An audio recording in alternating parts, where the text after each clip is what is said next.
My wife mocked me in front of her friends. I couldn't take it anymore, so I showed her no mercy. Hey Reddit. It's my first time posting here. I've been stumbling upon this subreddit quite frequently on TikTok and Instagram, so I thought I'd join in and share my frustrations. I need an outlet to vent because I'm beyond angry. I ask myself, what do people actually want? I pour my heart and soul into being the best husband I can possibly be for my wife, Nora. Yet all I seem to receive in return is disrespect, especially from her and her circle of friends. A little bit of backstory about me and my wife. Nora and I met during our college days at a lively party thrown by one of her friends. There was an instant connection between us, and we hit it off right away. We exchanged numbers that night, and shortly after, I took her out on our first date. Fast forward, and here we are, happily married for about a year. I'm 30 years old, and Nora is 29. Professionally, I work as a software engineer in a prominent tech company, which fortunately means I earn quite well. However, despite my efforts to provide for us and create a comfortable life, I've noticed a concerning pattern. My wife and her friends have developed a habit of mocking me, whether I'm present or not, and what's worse is that Nora never stands up for me in these situations. Nora's behavior and attitude towards work and responsibility have been a constant source of frustration for me. Despite all that I do for her, she seems to take it all for granted. It's like she's gotten accustomed to me handling everything, from paying bills to taking care of household matters. The problem isn't just that she can't hold down a job, it's her whole approach towards work and life. Even back when we were dating in college, Nora has always displayed signs of laziness and a lack of commitment. She would jump from one job to another and never stayed at a place for more than a month or two. It's a cycle that has always repeated itself over the years, and it's incredibly frustrating to witness. She barely graduated from college, and most of her projects were done by me out of fear that she wouldn't put in the effort herself. What's even more concerning is Nora's tendency to avoid responsibility and shift blame onto others. She never takes ownership of her actions or lack thereof. Instead, she blames professors, lecturers, coworkers, bosses, anyone but herself. It's always some excuse about why she can't stay at a job or why things aren't working out for her. It's always someone else's fault, according to her. Whether it's the job being too stressful, her coworkers not liking her, her professors back in college failing her on purpose, or her boss having a personal vendetta against her. Her lazy attitude towards job searching is equally infuriating. I have to practically push her to even start looking for a job, and when she does, it's half-hearted at best. It's like she expects everything to be handed to her without putting in the effort or taking any responsibility for her own success or failure. Nora's friends have also really messed with her head and keep feeding her outdated ideas about what men and women should do. They've convinced her that I should be the one paying all the bills while she just sits at home looking pretty. It's ridiculous, especially since we don't have any kids to take care of. I've tried explaining to her that it doesn't make sense for her to stay home all day doing nothing, but she keeps pushing for it and arguing about it. It's just absurd because these friends of hers are single and pay their bills themselves. They constantly complain and moan about how nobody wants them.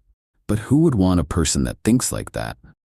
Before she quit her last job, she was only there for 3 months, Nora's friends would constantly make fun of me for not being man enough to let her stay at home. They'd call me selfish and greedy and say I make good money, so I should let Nora stay home. I've told Nora time and again that I don't like her friends and don't want her around them. But she just brushes it off and says I'm insecure because I don't have many friends myself. But the thing is, I would rather not have any friends than be friends with the kind of people Nora associates with. Now, her friends also have this crazy idea that a guy should fight for a cheating partner to prove his love. They say if a man doesn't fight for his partner after she cheats, then he never really loved her. It's nonsense, and I've tried telling Nora that, but she won't listen. When I ask her friends about the double standard of loyalty between men and women, and if that means a woman should fight for a cheating man, they accuse me of being old-fashioned or even sexist, and that it's not the same for women and men. When I then ask them if that means that women and men aren't equal, they again fumble. And the only reply they ever have is to say, "I'm sexist." Nora deciding to stay at home because of what her friends said has caused a real headache at home. Even though she's supposed to take care of things now, like cleaning up, cooking, and doing the dishes, I'm the one stuck doing it most of the time. It's so annoying to come back from work tired and find the house a mess, especially when Nora could easily help out, but chooses not to. To make matters worse, Nora invites her friends over frequently, and they leave the place even messier without lifting a finger to clean up. When I bring this up with Nora, she brushes it off, claiming that I'm being too demanding and don't understand the challenges of being a stay-at-home wife. It is a constant battle trying to get her to see the importance of contributing to the household, especially when she's not bringing in any income. What's even more infuriating is her friends' influence on her attitude towards accountability. They've convinced her that she doesn't need to be answerable to anyone, not even her spouse. There was a time when Nora packed up and left for a weekend getaway with her friends without informing me. According to them, sharing her location or letting me know about her plans is controlling and sexist. They've painted me as an abusive partner just because I expect basic communication and honesty in our relationship. For me, it's not about control. It's about safety and trust. If Nora doesn't share her whereabouts with me, how can I ensure her safety if something goes wrong? It's common sense and respect for each other's well-being, yet her friends have twisted this into an issue of control and oppression, which is just ridiculous and absurd. Communication and honesty should be the foundation of any healthy relationship, but it seems like these values have been lost on Nora and her friends. For the longest time, I put up with all of this because I loved my wife. Sure, she had her flaws. She was easily influenced by her friends, she could be lazy at times, but she was still the woman I married, and I didn't mind picking up the slack. I understood that everyone has their struggles, and I was willing to support her through it all. The tipping point for me was like a floodgate bursting open after being filled with anger and frustration for so long. It wasn't just one thing that pushed me over the edge. It was a whole pile of stuff that kept adding up until I couldn't take it anymore. Looking back, I see now that I should have put my foot down from the get-go. But I guess I let it slide because I didn't want to rock the boat and ruin Nora's relationship with her friends. Their teasing was relentless, and they made sure it hit me in every part of my life. They'd make fun of the things I loved, calling me a nerd or a weirdo, and trashing my hobbies like they were the most ridiculous things in the world. And my awkwardness. They made that their favorite target, especially in big groups or gatherings. They'd laugh at my every stumble, joke about my lack of social skills, and it was like they enjoyed seeing me uncomfortable. What hurt the most was seeing Nora join in or laugh along. She knew how much their teasing bothered me, but she'd just ignore it or even add to it sometimes. It felt like a slap in the face, like she cared more about fitting in with her friends than how I felt. Even when she saw that I was upset, she wouldn't speak up or ask them to stop. It started to make me wonder if she really respected me or if I was just a joke to her. The mockery didn't just stop at my hobbies or my social skills. They also took aim at my relationship with Nora, and they would put it down with their hurtful words. They'd throw around the word simp like it was an insult of the highest order. They would use it to belittle me and make me feel emasculated. Their tone was never playful or friendly. It was always rude, derogatory, and dripping with disdain. They'd say I was submissive and weak, that I'd do anything Nora asked without question. The way they talked about it made it clear they thought less of me for it. Nora would most times laugh along with them and reinforce their hurtful comments instead of standing up for me. It hurt so much to see her join in because it was like she agreed with them on how they viewed me. One particularly painful incident happened at one of her friends' birthday party. It had been a large gathering, and after it ended, I wanted us to leave, but Nora insisted we stay for a while because no one was leaving yet. And then they started openly mocking me for being a simp. Instead of shutting it down, Nora joined in the mockery and started listing times and instances where I had accommodated her wishes or put her needs first. She was just openly airing our private moments for everyone's entertainment. They didn't stop there. They also took shots at my intelligence. Despite being smart, they'd compare me to Sheldon from Young Sheldon in a very demeaning way, calling me a weirdo because of it. They made it seem like being smart was a flaw and would prefer to mock me rather than appreciate my intelligence. They didn't just tease me about my hobbies or social skills. It felt like they had a personal grudge against every part of my life, no matter how good or important it was. Like they were on a mission to nitpick and ridicule every single thing just for the sake of it. Take my job in the tech industry, for example. Instead of acknowledging the perks of having a well-paying tech job, they spun it into something negative. According to them, tech professionals were reclusive control freaks who enjoyed being abusive, which is such a ridiculous stereotype with no basis in reality. Even my appearance wasn't off limits to their mockery.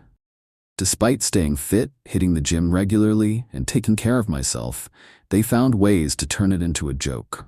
They'd mock my blonde hair, comparing me to a Ken doll in a way that was downright insulting. They even criticized my gym routine, saying that people in tech shouldn't care about fitness, which made absolutely no sense at all. One particular incident that really got under my skin was when they messed with something as serious as the ownership of our home. This house was a gift from my mom after we got married, and naturally, it was in my name due to my mom's reservations about Nora. She doesn't like Nora. Now, my mom wasn't one to stir up trouble or act petty, but she did want to make sure the house stayed under my ownership, which I totally understood. At first, Nora didn't have any issues with this arrangement. But then after chatting with her friends, they planted this crazy idea in her head that everything I owned automatically became hers as my partner, while everything she owned remained solely hers. It was like they were trying to rewrite the rules of partnership. They told her that as my partner, she deserved total ownership of the house. This ridiculous idea they filled her head with has caused unnecessary drama and put pressure on Nora to demand full ownership of the house and completely ignore my mom's intentions. Despite me trying to find a middle ground and suggesting joint ownership, Nora and her friends kept pushing for their unrealistic demands. When I stood firm and refused to budge, because why the hell would I give you full ownership of a house I was gifted? They finally told Nora to accept the compromise. But the damage had already been done. Their meddling and manipulation had strained our relationship so much that I was no longer willing to give in to their unreasonable requests, and I refused to even add Nora's name on the deed for joint ownership. The breaking point for me was yesterday, Friday night, a night that turned into a nightmare. Nora had insisted I join her and her friends for drinks and dinner. Now, I'm not a fan of Nora's friends, and the thought of spending an evening with them didn't exactly thrill me. They weren't my crowd, they were Nora's. Still, Nora kept pushing, saying I needed to socialize more. Reluctantly, I agreed. Nora's friends said they were hungry and suggested we all go to a restaurant before heading to a bar to drink. Nora told me she was hungry too, so we all agreed. We ended up at a fancy restaurant, the kind that's a bit pricey, but not too extravagant. For me, I noticed Nora's friends ordering really expensive dishes, and it struck me as odd considering their modest incomes. However, I shrugged it off because I thought maybe someone else in the group had told them they would foot the bill. Nora ordered something pricey too, but I didn't mind covering it. After all, I wanted her to enjoy herself. During dinner, though, they turned the evening into a roast fest, mocking and gossiping about me right in front of my face. I chose to ignore them, focusing on my food and trying not to let their negativity ruin the meal. But then, after we were done eating, the waiter asked if we were getting separate checks. To my absolute shock, Nora's friends declared that I was footing the bill for everyone. That was the tipping point for me. I couldn't contain my anger any longer. I demanded to know why they assumed I would foot the bill when I never agreed to it in the first place. Their feeble excuse? Because I earned a steady six-figure salary, while nobody else at the table did. That excuse was beyond ridiculous. Just because I earned well didn't mean I was obligated to cover everyone's expenses, especially not after enduring their mockery and disrespect all night. It wasn't about the money, it was about respect and decency, things they clearly lacked. Well, things escalated when Nora then sided with her friends and insisted that I should pay. I refused because I was adamant that I wouldn't finance a meal for people who had just spent the evening mocking and belittling me. They fired back, insulting me further, saying I couldn't take a joke and that I was weak. I stood my ground, demanded separate checks, and only paid for Nora and me. Of course, I left a hefty tip for the waiter because they didn't deserve the hassle caused by Nora's friends. As I was about to leave, I gave Nora an ultimatum. Either she left with me or it was over. At first, she wanted to insist she stayed, but one look at my face and she knew I was really angry, and so she reluctantly came with me. When we got home, Nora unleashed her anger and blew up at me. She called me stingy and selfish for not paying despite having the means. I tried to explain that it wasn't about the money, it was about principle.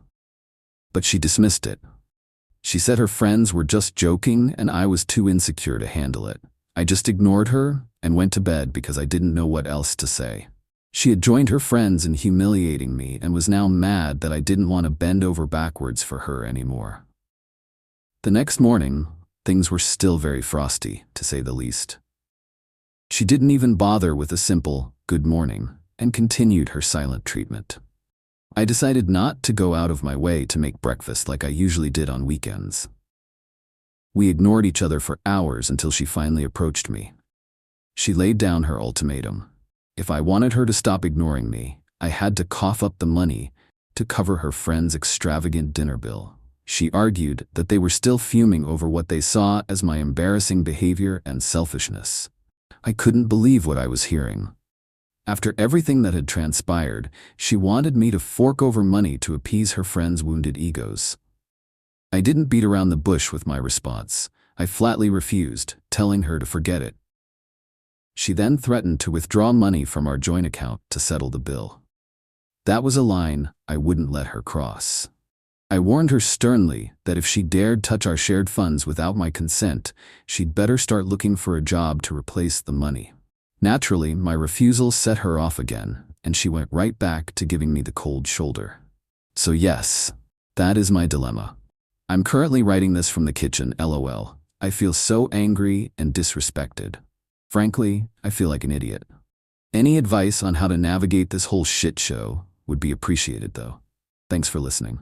Update. Hey everyone, it's been about 5 hours since I posted about my anger and frustration here, LOL. And I want to thank each and every one of you for your overwhelming support and advice. Honestly, I didn't expect this post to blow up like it did, but your comments and messages have really resonated with me. Many of you pointed out something I hadn't fully realized before, that my wife's actions and behaviors have shown a lack of love and respect towards me. It's eye-opening to see so many people echoing the same sentiments I've been feeling. Your validation of my anger and frustration has been very reassuring, and now I know that I'm not insecure and definitely not the one at fault. Some of you mentioned that I should have ended things long ago. And looking back, I can see that staying in this relationship was a mistake. Nora's association with toxic friends and her disregard for my feelings are clear red flags that I should have heeded earlier. It's a very tough realization, but I appreciate the honesty in your comments. I've also received some creative suggestions on how to handle this situation, haha. And a lot of you said I should seek legal advice. I'm definitely going to consult with a lawyer to understand my options moving forward. It's only been about 5 hours since my last update, so as for what's happening right now, not much. Nora is still distant and getting ready to go out without telling me where. Once she leaves, I plan to secure our joint account to prevent any further misuse of funds. I'm 100% sure she's going out with those friends of hers, and there is no way I'm letting her spend my money on such horrible people. It's time for me to stop being complacent and take control of my life again. I've also realized that this relationship has reached its breaking point, and I'm definitely getting a divorce. But I won't let Nora off easily considering how much this situation has affected me. I'll try and keep you all updated as things progress. Thanks again for the support and advice. I truly appreciate it. Update. Hey Reddit, it's me, and I'm back with another update. I appreciate all the support and advice from everyone in the comments and DMs. It's been quite a ride since my last update, so let me fill you in on what's been happening. After the incident with the joint account, Nora was furious when she found out I had withdrawn all the money. She was particularly upset because she had promised to cover her friend's expenses for the evening. This situation led to a very heated argument where she accused me of being unfair and controlling. In response, I suggested she'd get a job if she didn't want me controlling her. I told her that we would now only use the joint account for bills. This didn't sit well with her, and she threatened to leave if I didn't transfer the money back immediately. I stood my ground and ignored her and just went to my office and locked myself in. She didn't expect that. She had expected me to relent, as I usually did. Since then, I've been finding ways to play harmless pranks on Nora. For instance, I strategically placed realistic-looking fake bugs around the house, knowing she's terrified of them. The reactions were priceless, and when she confronted me about it, I turned the tables by calling her insecure for not being able to take a joke, and that I was just playing around. Another prank I've been pulling is setting multiple alarms in the morning. Nora tends to sleep in while I have to wake up early for work. Although I used to avoid alarms because they disturbed her sleep, I've started using them to ensure I don't oversleep. She's been complaining because she's a light sleeper, and it's been driving her crazy, but I've insisted that they're necessary for my job. I've also taken my revenge on Nora to another level by playing mind games and making her doubt her own sanity. How do I do it? It's all about subtly shifting things around our house, and when Nora notices and asks me about it, I act like I have no idea what she's talking about. Sometimes I'll even pretend to be confused and question her memory, making her wonder if she's losing it. But that's just the beginning. I've been orchestrating conversations and plans with Nora, only to deny ever having those discussions later on. It's like gaslighting on steroids. This constant manipulation makes Nora second-guess herself and makes her wonder if she can trust her own mind or if she's just imagining things. Last night was the cherry on top. Nora actually mentioned feeling like she might have dementia. It genuinely took everything in me not to laugh. The fact that I've pushed her to question her mental health is both twisted and satisfying. It's cruel, I know, but she deserves it. While I've been playing mind games with Nora, I've also been strategically planning for our separation. It's not just about divorcing her. I want to ensure that she's left completely alone once I'm out of the picture. I've already reached out to my lawyer and started working on divorce papers. The thing is, I haven't told Nora any of this. She thinks we're just going through a rough patch, oblivious to the fact that I'm planning to leave her for good. It might seem harsh, but I believe it's necessary for both of us to move on separately. One of the biggest challenges I'm facing is the house. Legally, the house is mine, but it's also listed as Nora's primary address, which means I can't simply kick Nora out without going through a lengthy eviction process. I don't want to be stuck living with her for another 6 months or more. That's why I'm seriously considering selling the house without her knowledge. It might seem drastic, but it's the most efficient way to ensure a clean break.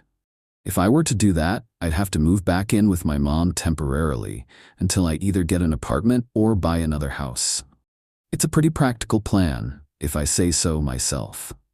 I know these decisions might seem cold, but I've thought them through carefully. My priority is to move on from this toxic situation and build a better future for myself, even if it means making tough choices along the way.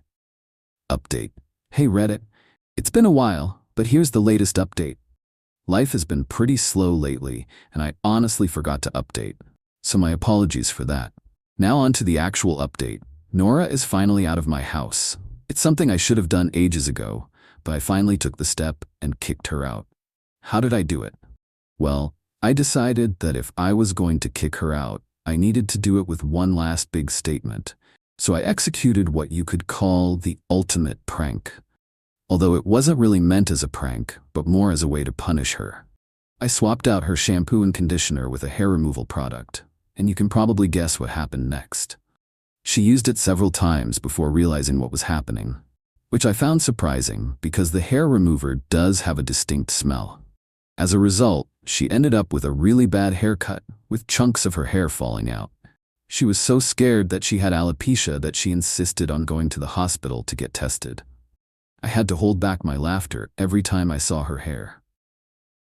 For about a week, she didn't even leave the house because of her embarrassment over the haircut. During this time, she started hinting that she wanted her friends to visit her. Previously, her friends used to come over frequently, and they would mess up the house but never clean.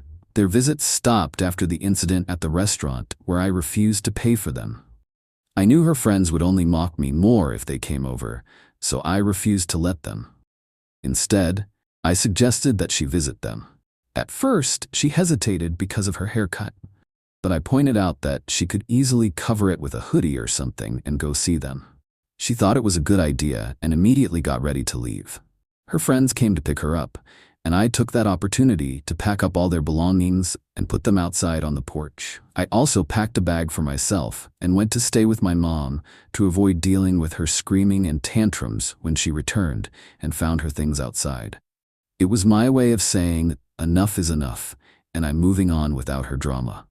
After settling in at my mom's house, I realized that Nora wasn't the only one who deserved consequences.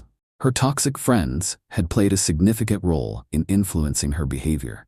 Most of them were either unfaithful in their relationships or were with their partners for all the wrong reasons. When I dug into Nora's phone and saw their group chat, it wasn't just mockery I found. It was a treasure trove of secrets and backstabbing. I took screenshots, lots of them. I took to social media, Instagram and Facebook, where I found their partners' profiles. For those with private Instagram accounts, I reached out to their close friends on either Instagram or Facebook and sent them the damning screenshots. Was it harsh, cruel, and unnecessary of me to do that? Yes. But did they deserve it? Absolutely yes. What shocked me even more was how they would talk behind each other's backs in private messages despite claiming to be best friends. They were ruthless when it came to gossiping about one another. I collected evidence of this too, sending it back to them so they could see the toxicity within their own circle. But my actions didn't stop there. I sent Nora a final message ending things definitively. I made it clear that I wouldn't tolerate her toxic behavior anymore, demanded a divorce, and informed her that her belongings were waiting for her on the porch. I knew the chaos that would follow, especially from Nora, so I turned off my phone and went to bed early. The next morning, my mom filled me in on the shit show that went down. Nora had shown up at my mom's house and caused such a disturbance that the neighbors had to call the police. I couldn't believe I slept through all of that. When I asked my mom why she didn't wake me up, she said she knew I wanted to steer clear of Nora, which I appreciated, but I still felt a bit anxious. I was just glad that Nora's meltdown didn't turn violent. I guess I was utterly drained from everything that had transpired. When I finally did turn on my phone to check it, I was bombarded with messages from Nora. Apologies, begging, insults, and threats. It was clear she was spiraling, and I chose not to engage with her. I spent the day at my mom's to avoid any confrontation at home, because who knows, she might have been waiting for me to just show up. 2 days later, I returned to my house and changed the locks. Nora's meltdown was evident. Some of her belongings that she didn't take were scattered on the porch, and the windshield of her car, which I had bought but was in my name, was smashed. I didn't even bother trying to make her pay for it. I took care of it myself, changed the locks, and retreated back to my mom's while still ignoring all her attempts to reach me. Update. Hey Reddit pals, it's been a bit since my last update. I want to say thanks for all the support and laughs you've given me. It's been a wild ride, to say the least. Not much has changed on the Nora front. I'm still not responding to her, per my lawyer's advice to document everything. She's going to be served soon, and I'm sure that'll set her off again. But honestly, I couldn't care less. I managed to get in touch with a few acquaintances who are closer to Nora's circle than mine. They spilled the beans that Nora's been desperately calling around, looking for a place to crash. Turns out, no one's biting. Her so-called friends have turned their backs on her because they feel it's her fault their cheating escapades got exposed. They're all in hot water with their partners or facing breakups, thanks to the evidence I dropped. Plus, they realized they weren't as tight-knit as they pretended with all the backstabbing and gossip. Now, I'm not proud to admit it, but I couldn't help feeling a little satisfied hearing this. It's like karma served up a cold dish, and Nora is getting a taste of her own medicine. I also find it amusing that she hasn't tried involving the cops. Maybe she's clueless about the eviction process and doesn't realize that since she has my house listed as her primary address, legally I can't kick her out. But I'm thankful for that because I wouldn't have been able to stand it if I had to house her for at least 6 months more. Meanwhile, I've kept up with my little pranks.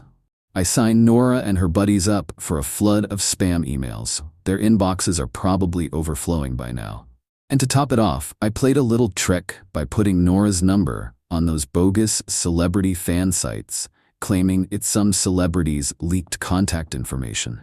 People fall for that nonsense, so her phone must be blowing up with random calls. But hey, anything to keep her distracted, right? Update.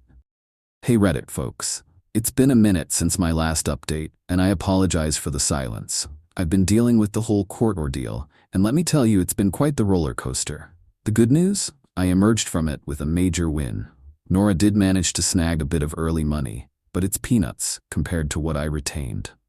Let me break it down for you. After getting served, we went through the court process. Thanks to my solid evidence and the fact that I had a really good lawyer, things went in my favor swiftly.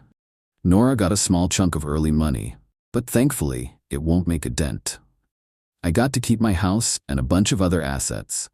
Plus, the court ruled that Nora had to cough up for the smashed windshield. Remember, I initially said I wouldn't press her for it, but since she got some early cash, I brought it up, and she begrudgingly had to pay. Seeing her fume about it was just an added bonus. As for Nora's living situation after the whole shit show, she's pretty much homeless. She's either crashing on couches or seeking refuge in shelters. She admitted this to me herself, LOL, probably to get me to pity her. And after the court drama wrapped, she cursed me out, blamed me for everything. Then in a weird and bizarre twist, she tried to plead for me to take her back. Seriously? One moment you're hurling insults, the next you want a reconciliation? I shut that down real quick, telling her it was over for good. Now I'm focusing on myself. I'm diving into self-improvement mode. I don't plan on dating anytime soon, given the drama I've been through. It's all about my personal growth from here on out.